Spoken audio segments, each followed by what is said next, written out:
Om Sahana Bhavatu Sahanao Bhunaktu Saha Viryam Karavavahe Tejasvinavadhitamastu ma vidvishavahe. Om Shanti Shanti Shanti. आत्मा वा अरे श्रोतव्यः मन्तव्यः निदिध्यासितव्यः. The tavya pratyaya, the suffix tavya, gives it a non-optional sense. It is not an option, meaning it must be done. Because the costs of not knowing the Atma is a lot. Not knowing Atma means what? Straight into samsara. It's all it is.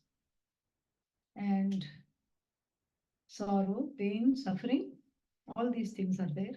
Fear and a sense of, more than anything, a sense of dissatisfaction centered on the I that drives all of one's pursuits. And dropping that means choosing to know the truth of myself. The study of the Upanishads itself is a means of knowledge handled by a teacher. And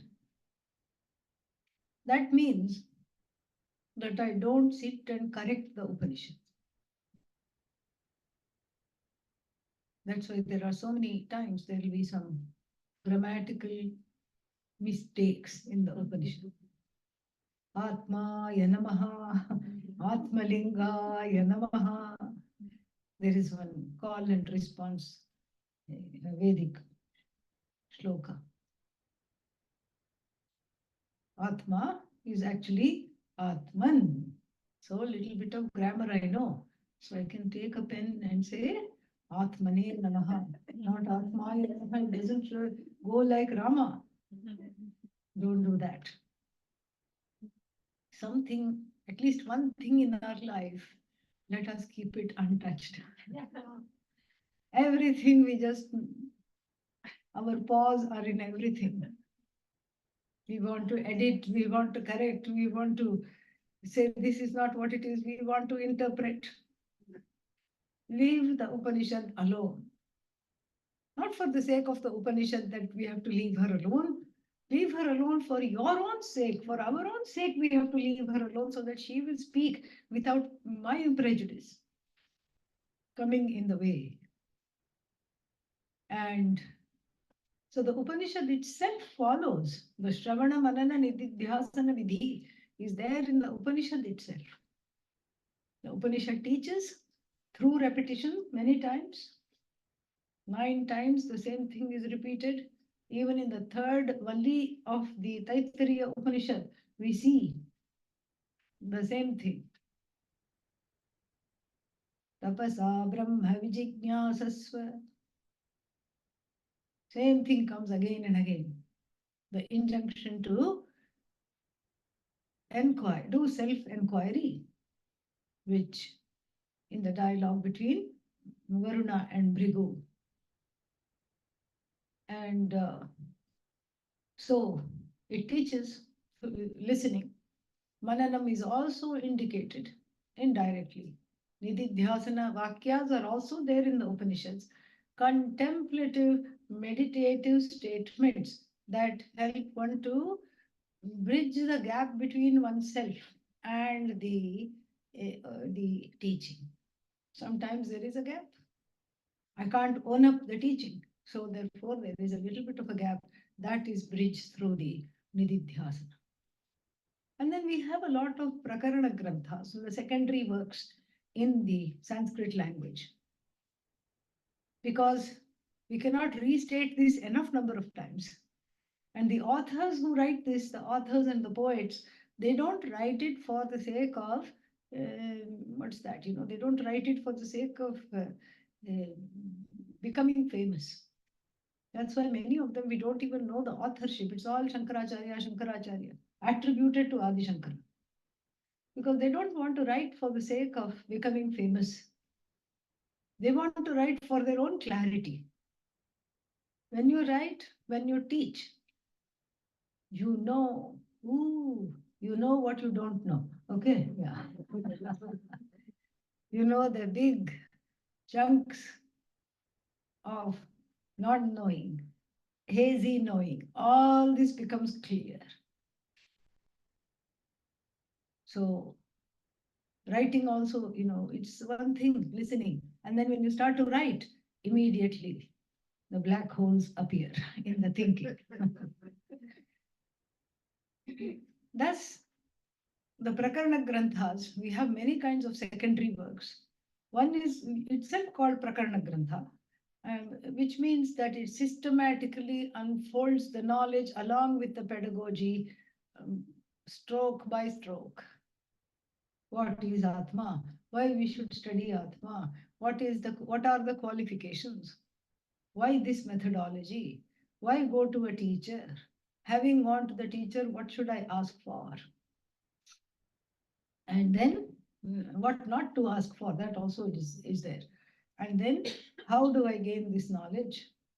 And then how do I rid the knowledge of other kinds of doubts? All these things, it's called Prakarana Grantha.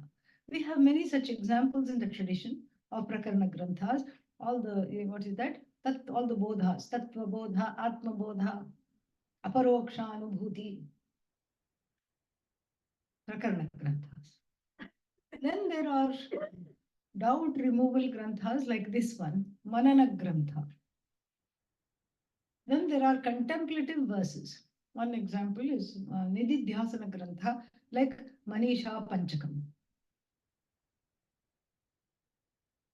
And it shows what is the, how to, it brings out the contemplative person. Even though this work, Advaita-Makaranda, and we'll see what all it's about soon, even though it is a systematic work of unfoldment, it is still primarily a Manana Grantha. It doesn't start with A for Atma, B for Brahman. No. It assumes you know A, B, C, D. It assumes you know how to string together Vedantic sentences using the words, the building block of the words of the Shastra. It assumes. And then what does it do?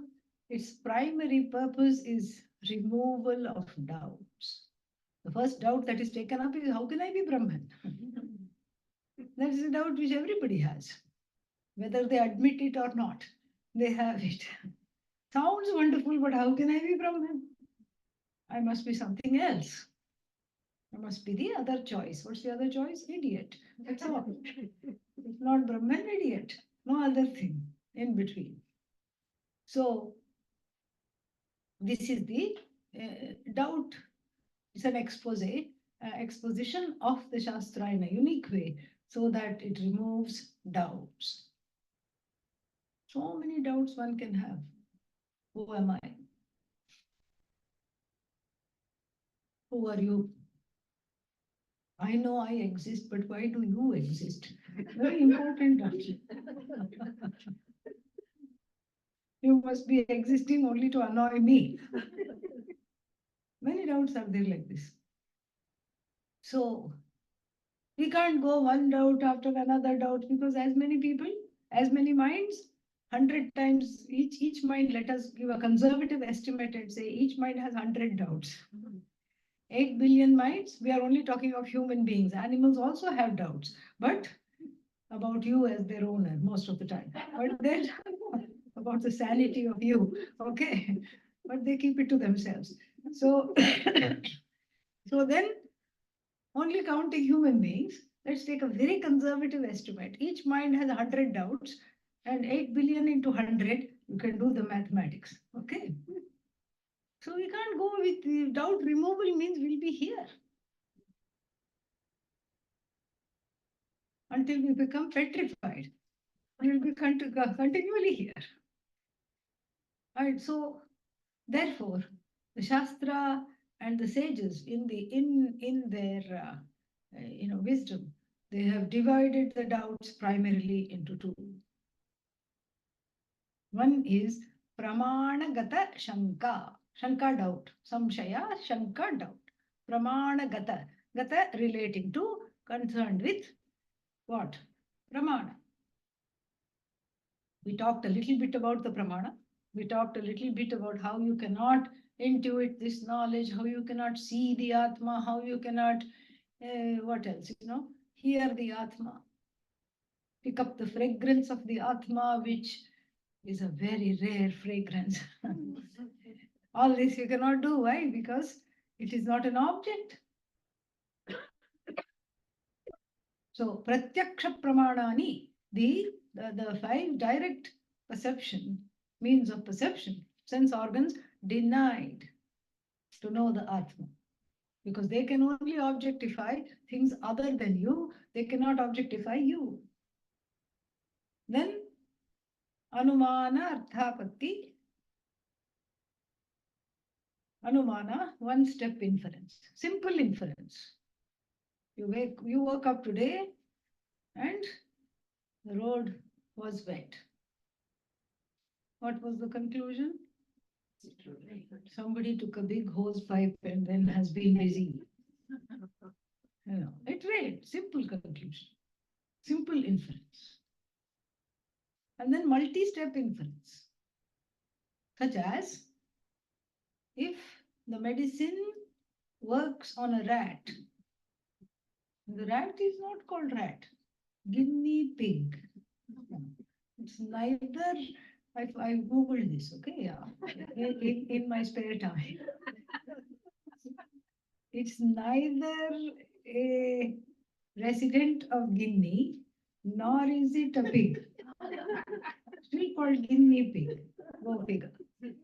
Yeah, we googled this in Swami Sakshatji's office. Neither it is from Guinea, New Guinea, nor is it a pig. A rat, plain and furry rat. Okay, yeah, call it like it is. So if it works on a rat, then it works on a human being. This is the conclusion. So many steps, right? Yeah, multi-step inference. How do you know? Well, that's how it is. There's a connection because everything is one. So before even this, what is that called? Some drug loss, drug loss medicine. Everybody is talking of for diabetes, Ozempic.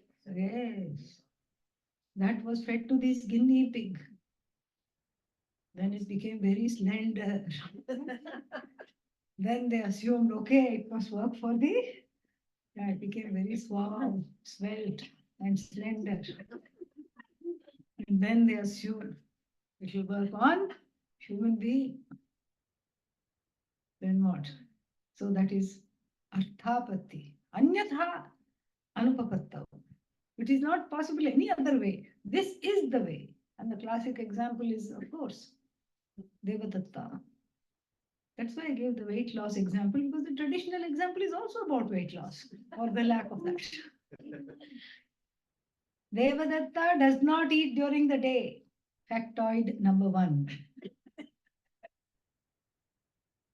And then after 1 month, fellow is put on a scale. He has not even lost 1 ounce. What is the conclusion? You must be eating at night. Multi-step inference. That also doesn't work for Atma. Because we are talking about the nature, the content, the truth of the inferer. So 3 pramanas gone. Maybe there is nothing to know. Maybe Atma is 0, non-existent. Even to cognize the non-existent things, we have pramana. Really? It's called anupalabdhi. How do you know there is not a banana in my hand? Don't look there, okay? Just by looking here. How do you know there is no banana in my hand? Karatale kadali phalam nasti. Kadali phalam means banana. Karatale, in the palm of my hand, kadali phalam is not there. Not there. Not there means what? It is elsewhere. It must be in the other room. It might be right here. It might be in my stomach, but it is somewhere else other than in the palm of my hand. So, Anupalabdhi Pramana cannot be used to cognize absolute non-existence, because absolute non-existence is what it is, non-existent. There is no such thing called absolute non-existence. Because when I cognize absolute non-existence, who is left? Cognizer. Am I chopped liver or am I here? I am here. I am here. Yeah, we should convert it into chopped vegetables. Yeah. Vegetarian metaphor. Am I chopped potato or am I here? I'm here. I'm here means what? Can I deny my existence? Not at all. Never, ever, ever can I deny my existence. So I am here. But if you ask me, are you in India? No, I'm not in India right now. Why? I'm here. This is exactly what the teaching is of Anupalabdhi Pramana. Anupalabdhi Pramana, when we operate the means of knowledge of cognition of absence, it has to answer two questions. What is absent? And that what should be an object, not the subject. Subject is never absent. That is our whole premise. And then where is it absent? So is there a kadali phalam in my karatala? See, this is how you learn science. In my karatala, is there a kadali phalam? No. Why? So first we have answered the question, what? What is absent? Kadali phalam. Where is it absent? In the karatala. So therefore we have established the non-existence of a particular thing at a particular place. That's all the pramana is for. Then we have upama. This is also a means of knowledge. Very interesting. It's how you have one known entity. And then you have one unknown entity. And the two, let us say, have some similarities. And then the person who doesn't know entity B, but knows entity A, is told that entity B is just like entity A, except for certain other features. Like the bison is like a bull, same jati, more or less. Yeah. It'll have a bigger hump, it's a bigger animal, all these things you can add. So when you see the bison, which has yet to be seen, yet to be known, you recognize it because you know it should look like a bull, more or less. This is Anupalabdhi. These are the five pramanas. The first five is collapsed into one: direct perception, pratyaksha, anumana, one-step inference. What's the other one? Multi-step inference, arthapatti, anupalabdhi, and then upama. Which are you going to deploy to know the Atma? None of them. None of them at all. And then therefore what?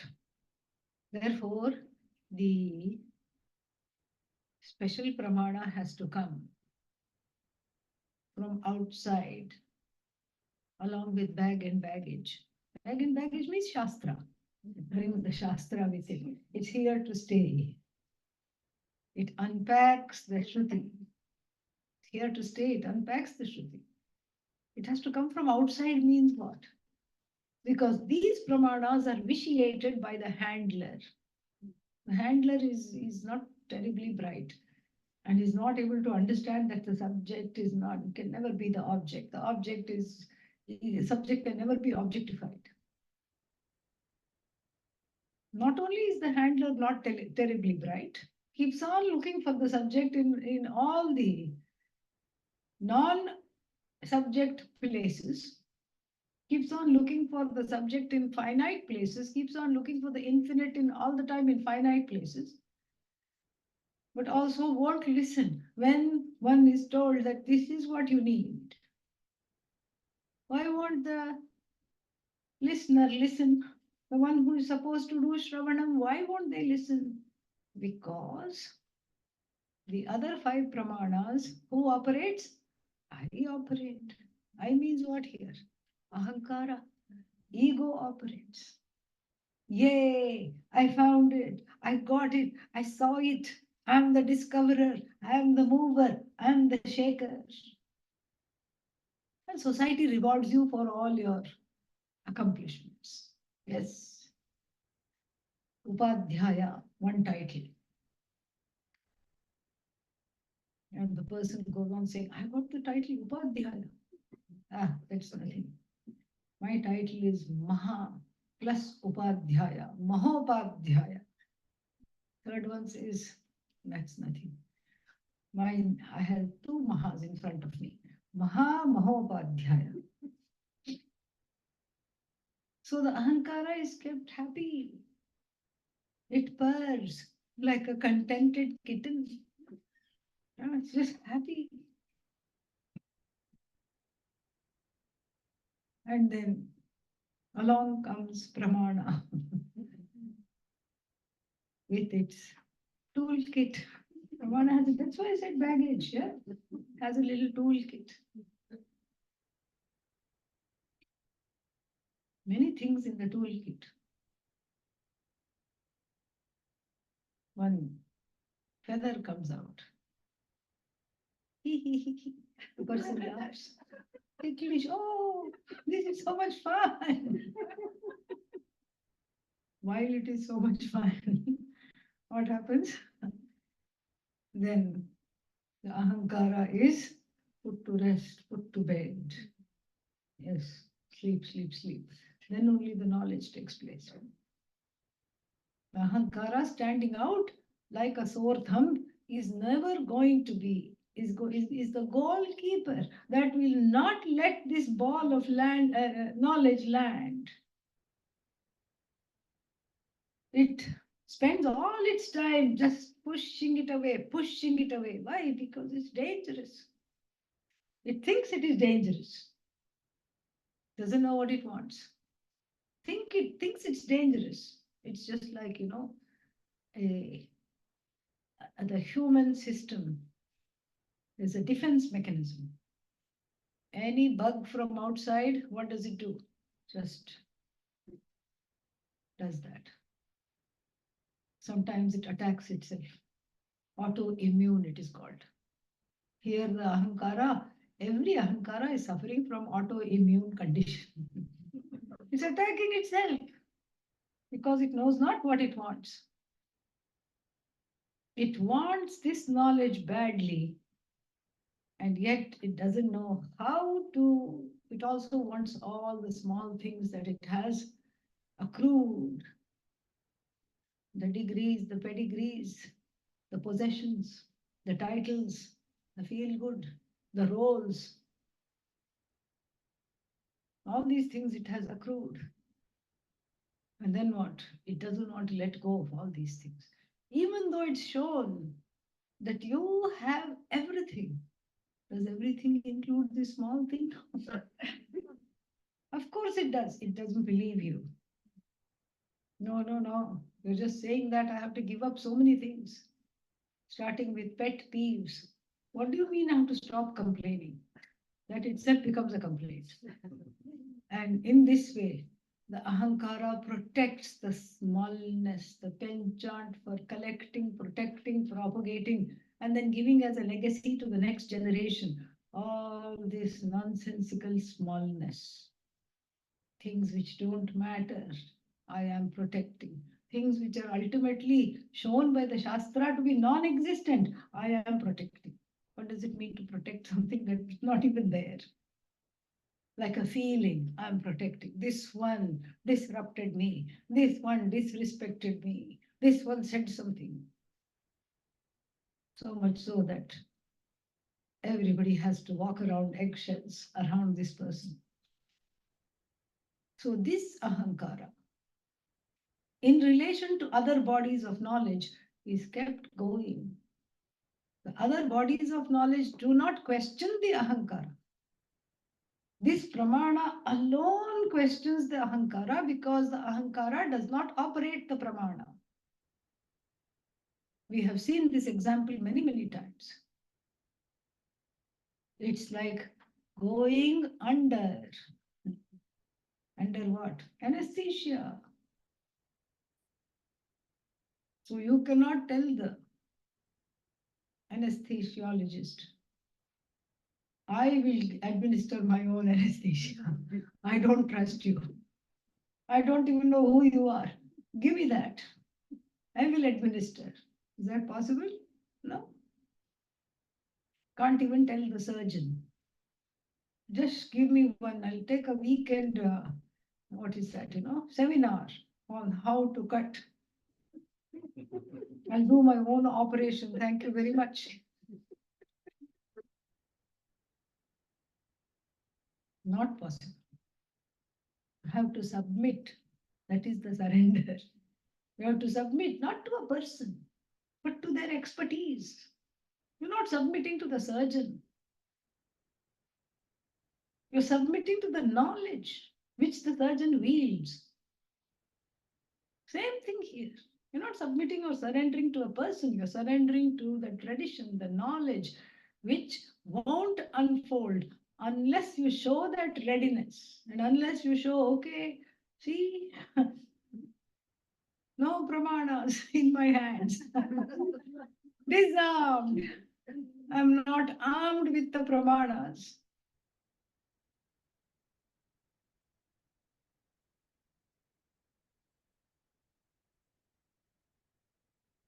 No pramanas. I drop all the pramanas. In fact, they are of not use at all. The logic, the contentious argument, the intuition, the whatever else, they're not even, some of them are not even means of knowledges. The inference, induction, deduction, notions, all these things have to be dropped. That is why there is pramanagata shanka. Shanka means doubts connected to the pramana.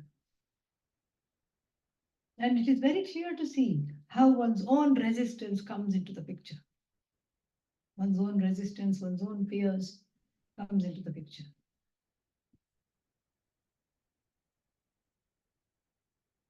Everybody wants to be independent. No, nobody should tell me what to do. Nobody should breathe on my shoulder. I love my independence. I love being my own boss. And therefore, one doesn't like anything that is to be told. This is the way. One doesn't like to be told. Not only that, one hates to be told this is the only way. OMG, that's the worst. This is the way, at least, okay, let me at least think about it. This is the only way means it's all authority issues, unresolved authority issues. Going back to mother, father, the primary caregivers. Perhaps they laid down the law. This is how it should be. If you want to live in this house, these are the rules you have to follow. This is the only way. When you grew up to find out that's not the only way at all. They happily lied. Terrible things will happen to you if you don't do this. Nothing happened. I did not do this. Terrible things will happen to you if you do this. Nothing happened even though I did this. So therefore, there is a skepticism. Skepticism is healthy. It has its place. It protects us. And also, this is not a belief-based tradition. You are non-separate from Bhagavan. Thank you, teacher. Om Purnamadav Purnamadav. Should be the end of the story. If it is belief-based, it's not belief-based. It's something to be understood. And whenever something is to be understood, it will mount a healthy defense. The buddhi, the ahankara, all will band together and say, convince me. Convince me, I need to be convinced. Just because you said it, I'm not going to just take it. And sometimes in the class, there are no doubts. Any questions? No question. As soon as you walk out of here, all the questions come. So, in this way, we have Pramanagata Shanka. Why is this the only way? Why can't it be some other way? Come on, let's be accommodative. Let's not be a fanatic. Why should you have this? Why should you have this exclusive thing? Here we are not seeing the fact. What is the fact? You are what you want to be. So therefore what? I'll go and stand in one leg and meditate. What will that do? Other than give the people in your life a break from you. Nothing else it will do. It cannot produce this knowledge. It has to be discovered. It has to be told. You have to listen. This is Pramanagata Shanka. So all the doubts coming under this rubric, such as why should the Ahankara not also have its small things and have the big thing? Let's be accommodative. A little bit of samsara, a little bit of moksha. Together on one plate. This is a buffet. How can nothing and everything be on the same plate? Tell me, is that even possible?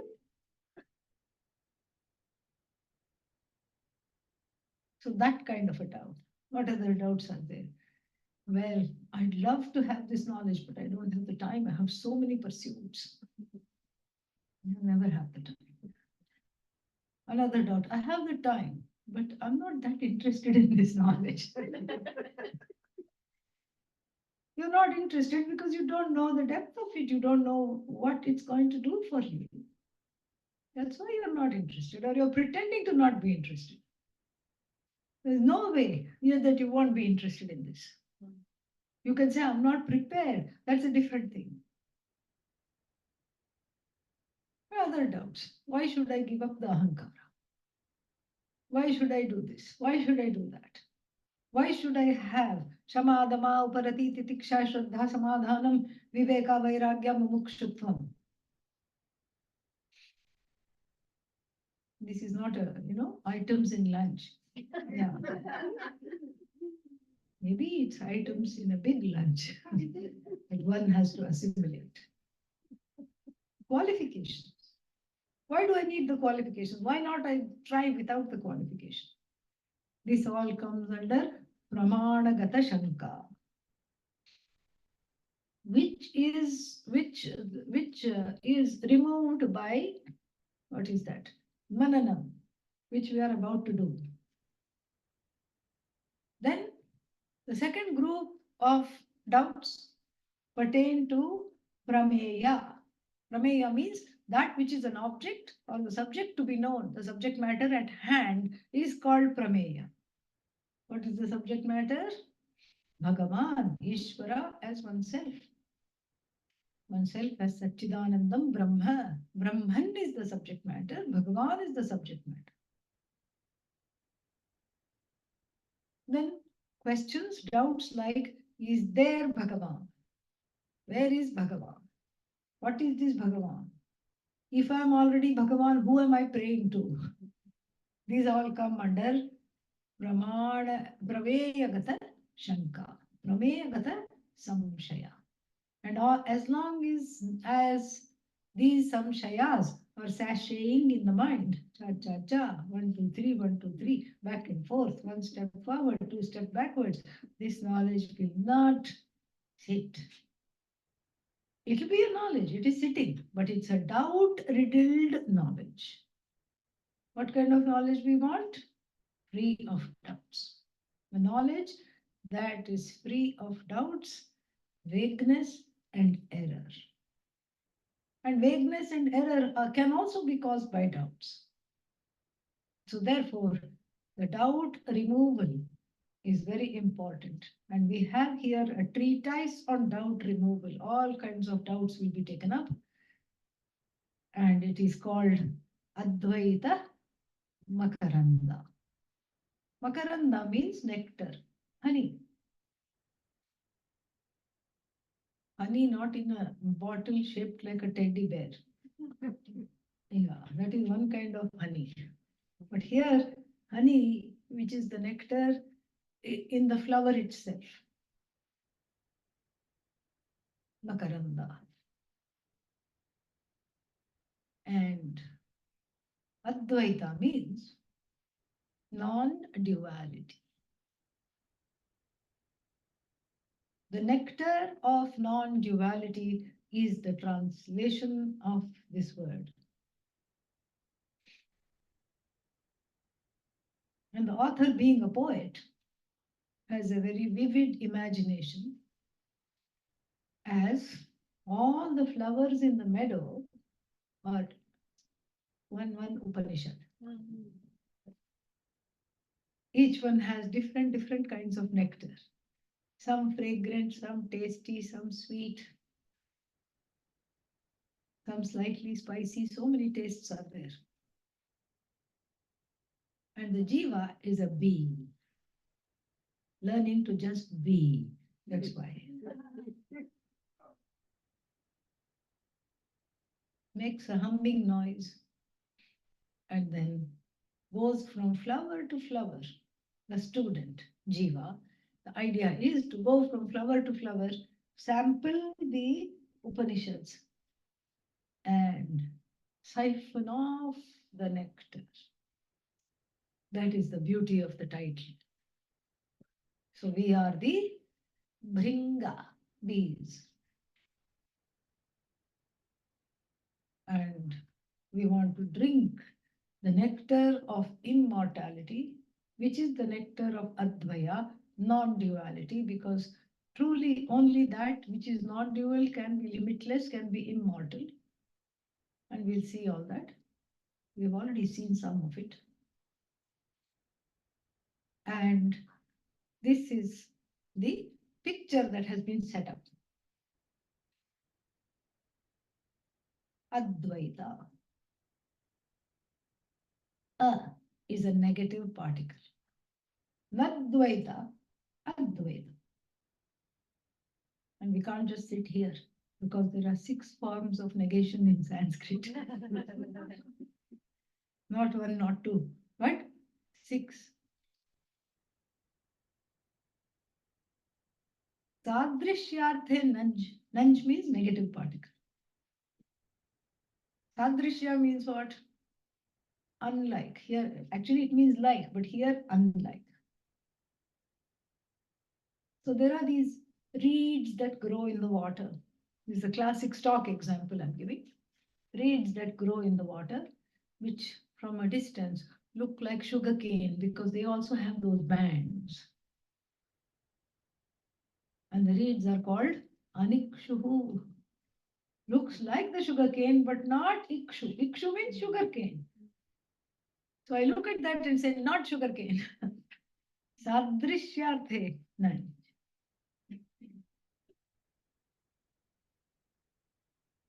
Then we have Alparthe.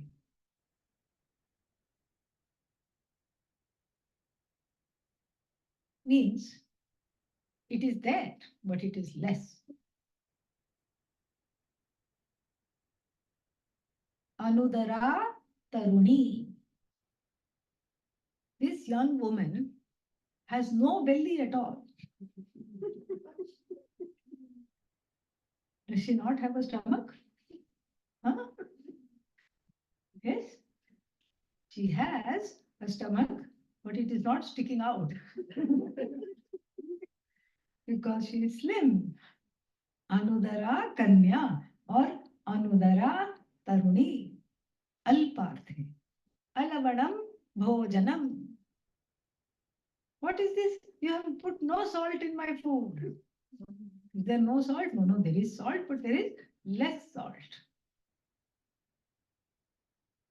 Alparthe. Anyarthe. Ghataha Pataha. What is a cloth? It's not a pot. These are all stock examples, classic examples.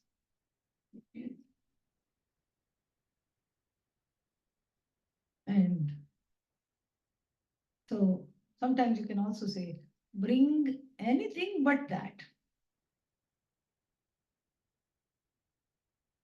So that means anyarthe. Anyarthe, alparthe, sadrishyarthe, abhavarthe. Abhavarthe means absent. This is absent. Fourth one. Fifth one, virodharthe. Like asuraha, ajnanam. Two examples you can get. Ajnanam, it's not lack of knowledge. It's not other than knowledge. It's the opposite of ignorance. Opposite of knowledge, ajnanam. Then aprashastarthe. Aprashastyarthe.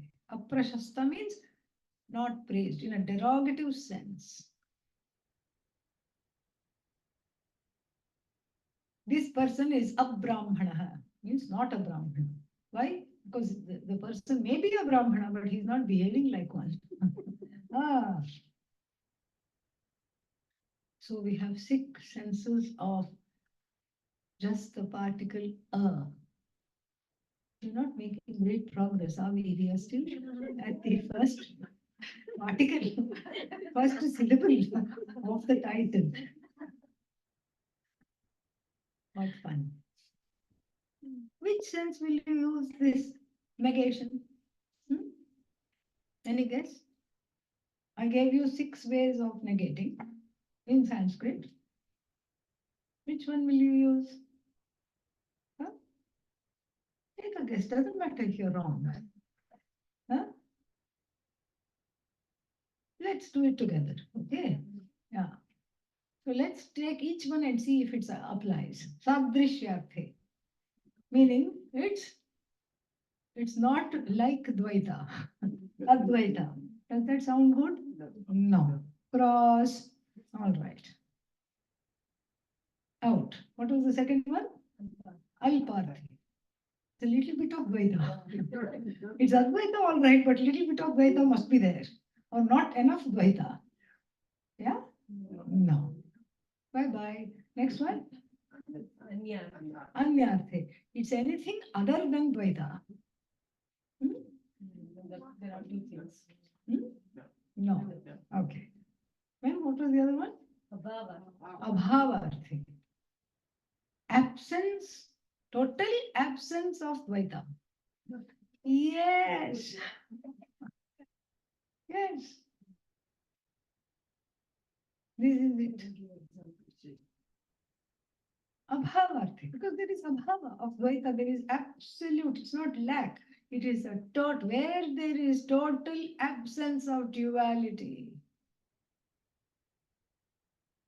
A close contender is virodharthe. opposite of Dvaita. Advaita, because Advaita is not opposed to Dvaita. Ah.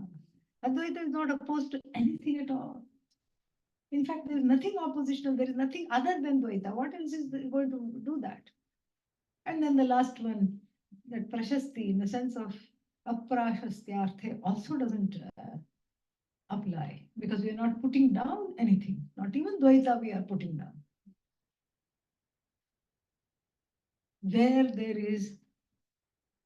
Where the truth of the I is shown to be completely devoid of duality.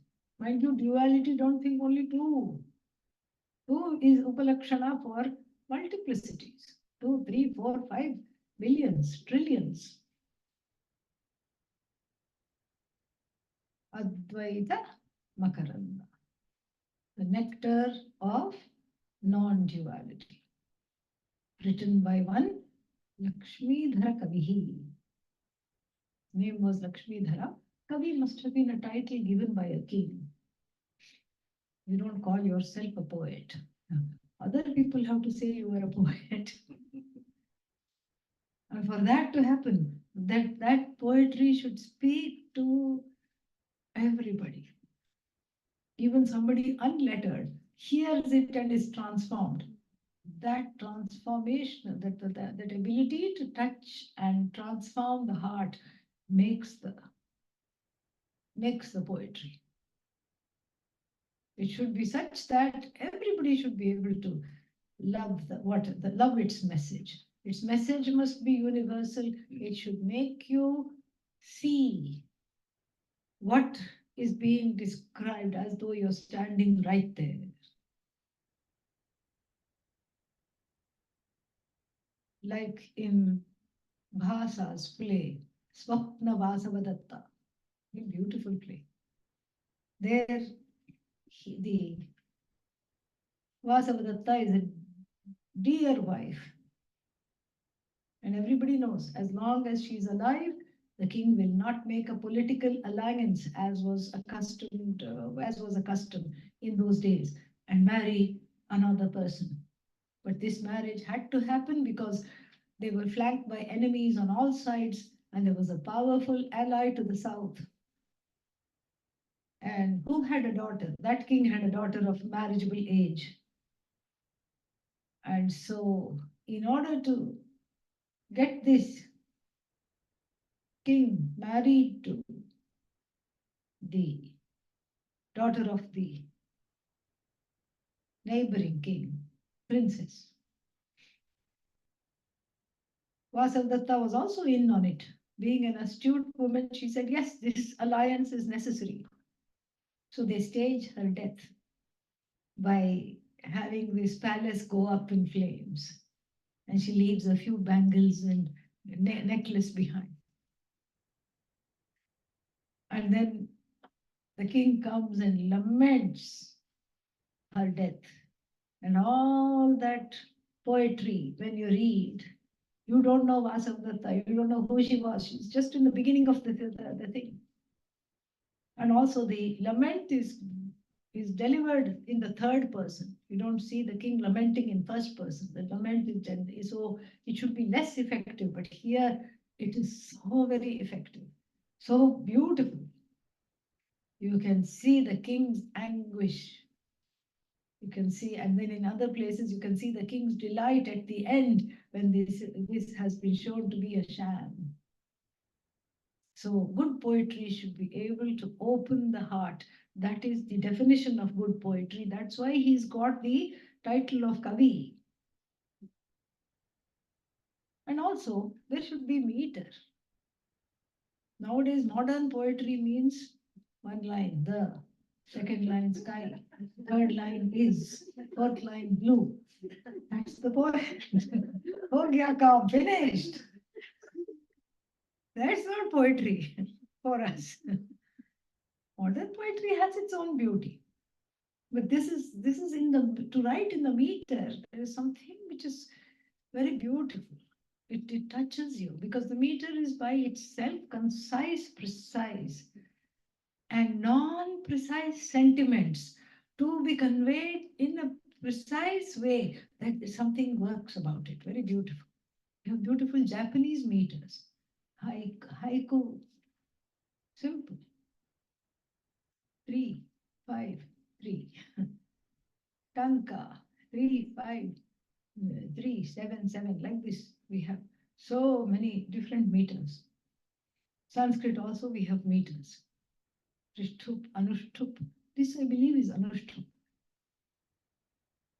And Advaita-Makaranda. So it should be in meters. And it should touch the heart. Lakshmi Dhara Kavihi. Then we have the time of writing, which is in contest, which is in contention. Some people say, what is that, 13th century. Some people say 17th century. So we know one thing, between 13th and 17th centuries. And besides, it doesn't matter, really. There is one commentary, which is by one sannyasi called Swayam Prakasha Yati. We don't have the time to go into that commentary in depth, although it's a very useful course of study.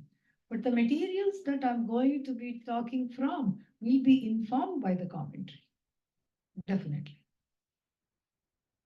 So we will have the commentary running in the background in a way.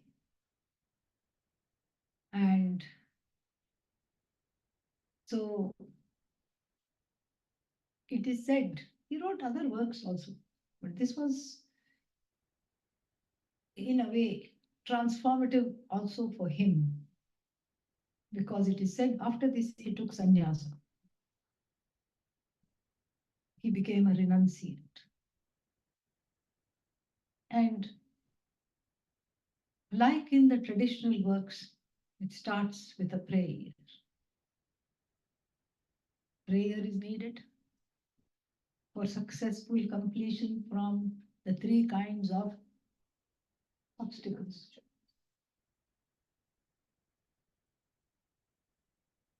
First obstacle is what? Adhidaivika. Life itself can go.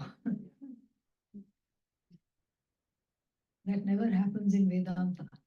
That can happen in Beethoven, unfinished symphonies. We don't have unfinished symphony in Vedanta because the efficacy of the prayer, it works. The intention works.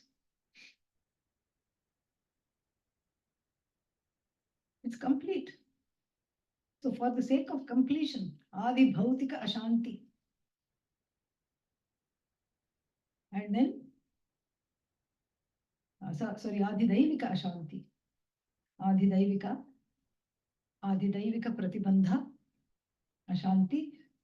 Any disturbance, obstacles caused by acts of God. Toward that of the prayer is said to ensure the successful completion of the work. Then Adhi Bhautika Pratibandha. Obstacles, disturbances, Ashanti caused by Adi Bhautika. Especially if you're talking of 13th century, this would have been written on a leaf. Adi Bhautika means whatever is around you. Goats. Yeah. You write. No Xerox, nothing. Not digitalized.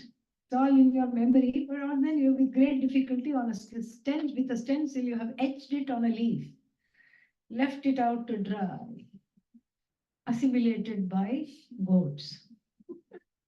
Nicely assimilated. All the Vedanta is in the tummy of the goat. Rumbles of Tattvamasi can be heard if you listen carefully. Adi Bhautika Pratibandha. Then finally, Adhyatmika Pratibandha. Pratibandha not centered on the surroundings, centered on me. What is that? I don't feel like writing. I have a writer's block as big as the state of Oregon. I have writer's block. Why do you have writer's block? What can I say about Vedanta that has not been said? I want to say something original. There is nothing original. Whatever I want to say has been said, has been done. Why should I write? This is one more pratibandha. The ahankara is, skipping rope here in glee. So, in a morbid glee. See, I told you this can't be done. See, I told you I don't have anything nice to say. See, I told you it's not possible. So, one writes so that the work is completed. One writes so that the work is read. What's the use if it is sitting in some dusty library? In fact, even the work has karma, And the karma of this text, Advaita-Makaranda, the Advaita-Makaranda was famous in its time, very famous, and then it underwent a reversal of fortunes. And it was waiting for Pujya Swamiji to discover it in a dusty attic somewhere in a bookshop. He used to love bookstores. And the man must have said, there are more things up in the attic. Attic means you can't stand up straight. Attic means it's not a library, it's not cataloged, nothing is there. It's all just a mess. And there Pujya Swamiji saw this and conscripted this text to be part of the 3.5-year course, even as he was in the Chinmaya mission. That's how it came back into the limelight, Advaita-Makaranda. So you see, the first verse, which is a prayer verse, was successful. It is being read. Even now, the nectar of non-duality is being enjoyed. So one writes for successful completion, one writes for it to be read. It's not enough to be read, for the message to come across. And all three things it fulfills. And so therefore we know that the prayer was successful. So the prayer is also very intricate. And let us chant it first, and then we'll see it.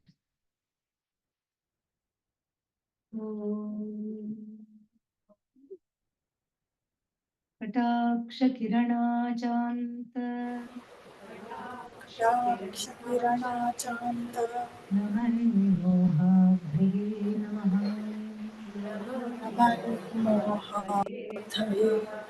The break is actually unauthorized, so we'll try it again.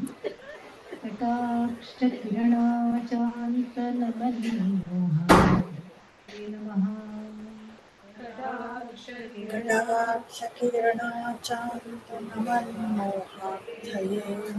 Some people took a coffee break, even though this was about 10. Katakshakiranaachantanamanmohabhage Namaha.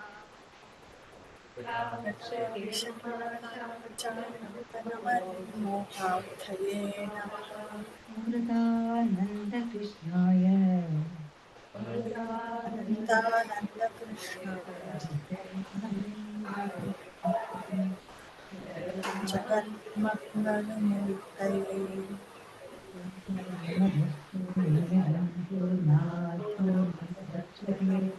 Purnasya Purnamadaaya Purnamevavashishyate. Shantihi. Hari Om Shri Hari Om. Awesome evening for us. And then nice to see all of you online also. Be well, take care. See you soon. Thank you, Swamini ji. So happy to be here. Take care. Om Namah Shivaya. Namaste, Swamini ji. Namaste, Swaminiji. Thank you very much. Nice. Nice to be here. Awesome. Yes, this is meet and greet. Yes, very nice. Ah, Geeta Amma from Bangalore. Very nice. Nice to see you. Met her recently. Savitri is here. That's nice. Ravi and Vasu are Namaste, here. Swami. Namaste, Swami ji. Namaskar. Thank you. So Namaskar. good to see you Namaste. again. Awesome. Namaste, Say- Swaminiji. Namaskar, namaskar, namaste to everybody. Big namaste. All the best. प्रणाम माताजी प्रणाम माताजी Om. Yes. Swaminiji, we log in at the same place at the 4 p.m. Class. What? 4 p.m. class. What? 4:30. 30 sadhana panchakam. So we log in here only, no? Yeah, you can log in here only. No problem. Thank you. No problem at all. Let's keep it simple. Yeah. Okay. All the best.